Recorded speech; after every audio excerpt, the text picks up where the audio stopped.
Salve gurizada! Hoje a gente vai falar sobre materialismo histórico e a construção da sociedade brasileira. E antes de fazer essa análise, eu só quero fazer um resumo bem rápido sobre o que é a abordagem, o que é essa teoria do materialismo histórico. O Marx fala que o que diferencia os seres humanos dos outros animais não é a razão, não é a religião, mas é o fato de que o ser humano produz e distribui os seus bens materiais. Para construir uma sociedade, as pessoas primeiro precisam estarem vivas, e para ficar vivo é preciso produzir os alimentos, produzir as vestimentas, os medicamentos, produzir as casas, os abrigos. Ou seja, é preciso produzir todos os bens materiais que são necessários para manter os seres humanos vivos. Ou seja, é preciso que existam relações de produção, é preciso que exista uma forma pela qual as pessoas vão se organizar para produzir esses bens materiais. Então, o modo de produção é a estrutura fundamental de uma sociedade,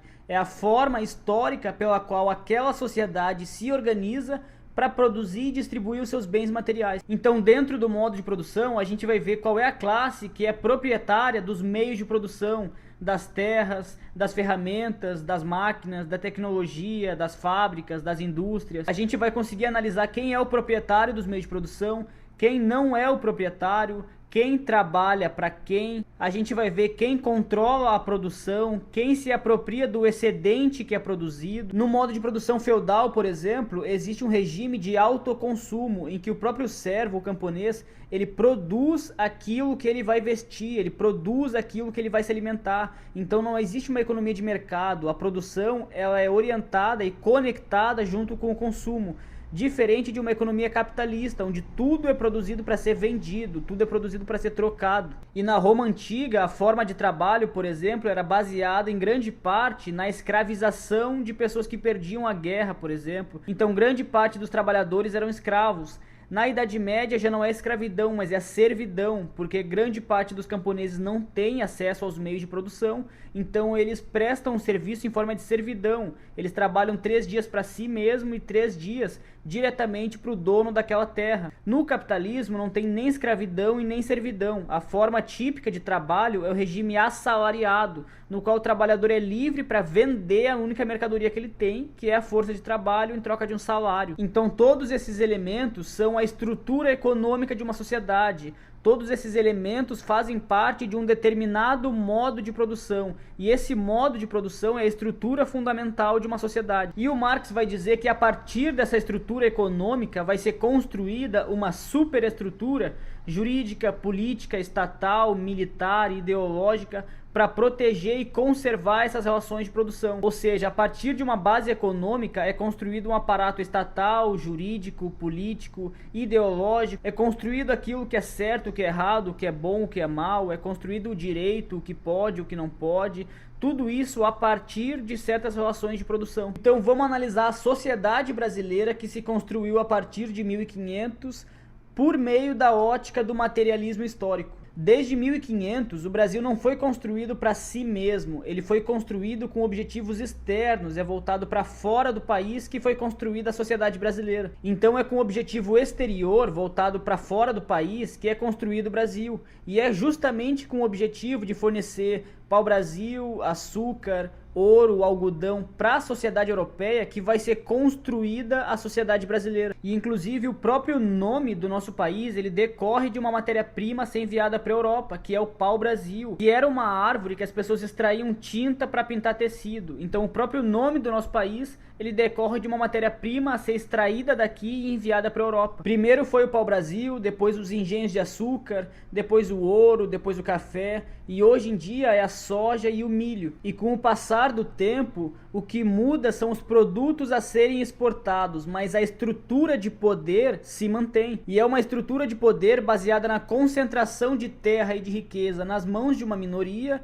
Toda a produção econômica, toda a produção dos bens é voltada para fora do país e a mão de obra é completamente explorada e marginalizada. Porque o Brasil foi construído por meio de latifúndios, que são grandes quantias de terra, nas mãos de uma minoria. Inclusive, hoje em dia, 46% das terras agrícolas do Brasil, elas estão concentradas nas mãos de 1% dos proprietários. E a mão de obra da época não era uma mão de obra assalariada como é hoje em dia, mas era uma mão de obra escravizada. escravizada.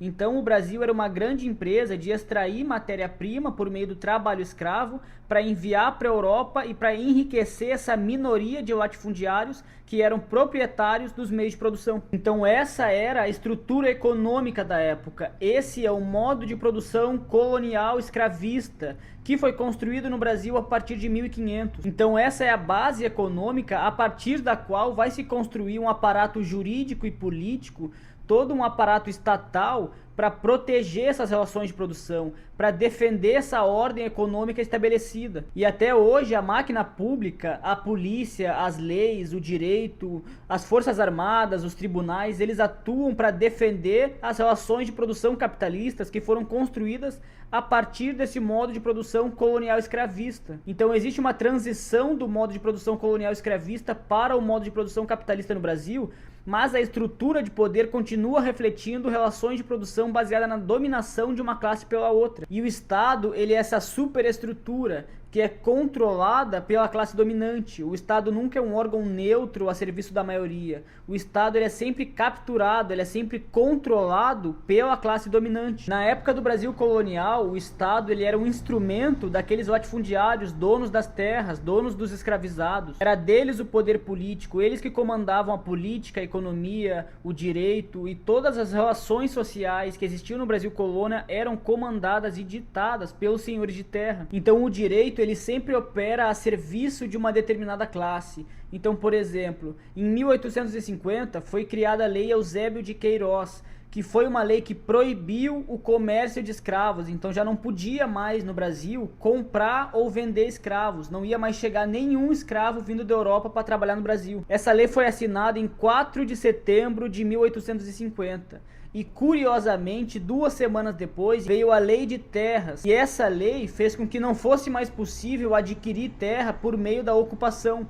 Porque até ali as pessoas que ocupassem uma terra, produzissem, plantassem, elas ganhavam a propriedade daquela terra. Só que a partir de 1850, com o fim do comércio de escravos, a pessoa só poderia conseguir uma terra, ter a propriedade de uma terra, se ela comprasse ou alugasse. Porque essa era uma forma de impedir que os ex-escravizados conseguissem uma porção de terra para trabalhar e fossem obrigados a ter que vender mão de obra extremamente barata. Então tu percebe que na medida que uma classe monopoliza o acesso à terra, aos meios de produção, essa outra classe que não tem os meios de produção, essa classe despossuída, ela precisa se submeter a outra classe para poder trabalhar, para poder produzir e para poder se manter viva. Então o escravo foi liberto no momento, só que no momento seguinte ele foi impedido de acessar a terra, de acessar os meios de produção e foi obrigado a ter que vender mão de obra extremamente barata. Inclusive o artigo 265 do projeto da Constituição de 1824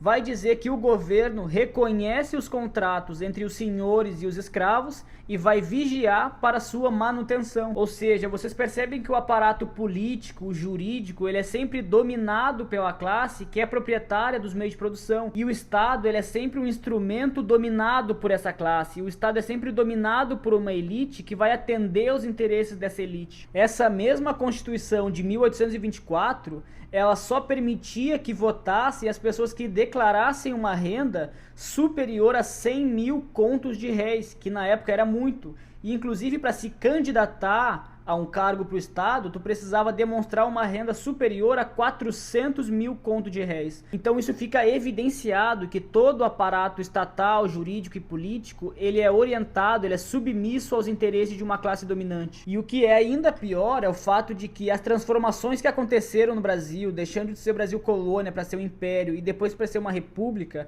são transformações sempre na superfície da sociedade, porque as estruturas de poder sempre se mantêm desde o Brasil colônia até a república hoje em dia. Enquanto a independência em outros países da América foi um processo violento, foi uma rebelião social que desamarrou a colônia de uma metrópole e transformou aquele lugar num país autônomo e soberano, no Brasil não teve uma guerra civil, não teve uma rebelião, não teve uma revolta popular. Aqui a independência foi uma simples transferência da corte de Portugal, que saiu de Portugal e veio residir no Brasil, porque estava fugindo dos franceses e decidiu transferir a corte saindo de Portugal e vindo para o Brasil. Então foi uma simples transferência geográfica de poder, saiu de Portugal e veio para o Brasil. Mas a estrutura de poder, a estrutura econômica, as relações de produção se mantiveram, porque não teve nenhuma rebelião, não teve revolução, não teve revolta. Então foi uma mudança completamente superficial na superfície de uma sociedade, e toda a parte de baixo do iceberg se manteve exatamente a mesma. Então no Brasil colônia e no Brasil império eram os latifundiários, os donos da terra, senhores de escravo, que comandavam a política e o Estado no Brasil.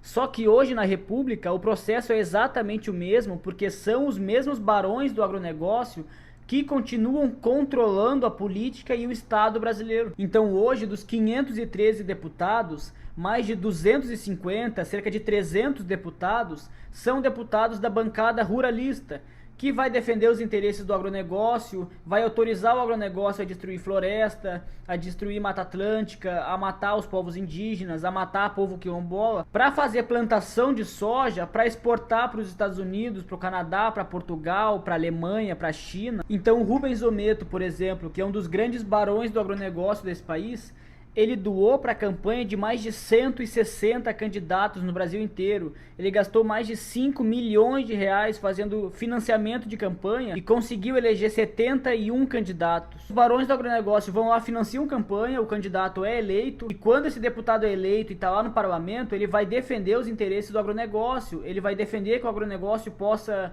destruir terra indígena, destruir floresta, destruir Mata Atlântica, plantar soja, botar gado para pastar, vai dar crédito para o agronegócio, vai entregar riqueza para o agronegócio. Então o Estado brasileiro é totalmente dominado por esses latifundiários. Inclusive o Arthur Lira, que é o ex-presidente da Câmara, ele estava num leilão no final do ano passado que vendeu o segundo gado mais caro do mundo por mais de 20 milhões de reais. Essas são as pessoas que controlam a política do Brasil. Saiu inclusive um estudo do MAP Biomas, eu falei isso no vídeo anterior, de que o Brasil perdeu uma área de vegetação nativa, destruindo floresta e Mata Atlântica para colocar gado para pastar, uma área do tamanho da Bolívia. E a Bolívia não é um país pequeno, um dos maiores países da América Latina. O Brasil perdeu uma área de vegetação nativa equivalente ao tamanho da Bolívia.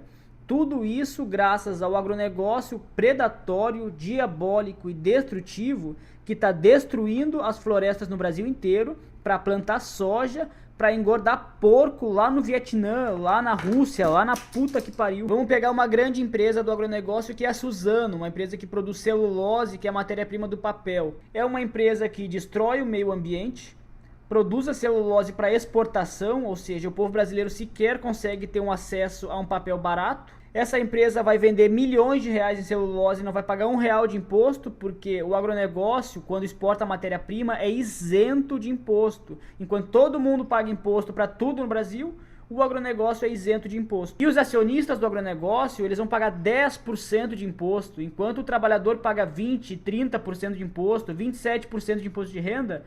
O acionista dessas grandes empresas do agronegócio está pagando 10% de imposto. É menos do que um professor, que um advogado, que um médico. Então, em termos de materialismo histórico, o Brasil foi construído como uma sociedade agrária exportadora, com latifúndio, grandes quantias de terra nas mãos de uma minoria. Grande parte era trabalho escravo, a produção não era nem orientada para o mercado interno, para a população brasileira se alimentar, mas é orientada para fora do país. Inclusive 500 anos depois a produção ainda é orientada para fora do país, e é construída toda uma superestrutura jurídica, política, ideológica, estatal, militar, para conservar essas relações de produção. É uma superestrutura controlada pela classe dominante para manter essa ordem burguesa que concede privilégios a uma minoria enquanto explora a maior parte da população. E é isso, gurizada. Se vocês gostaram do vídeo, já curte, comenta no vídeo para gerar engajamento, compartilha nas redes sociais, porque o bagulho é louco, e fica de olho que daqui 1 ou 2 dias já tem o próximo vídeo.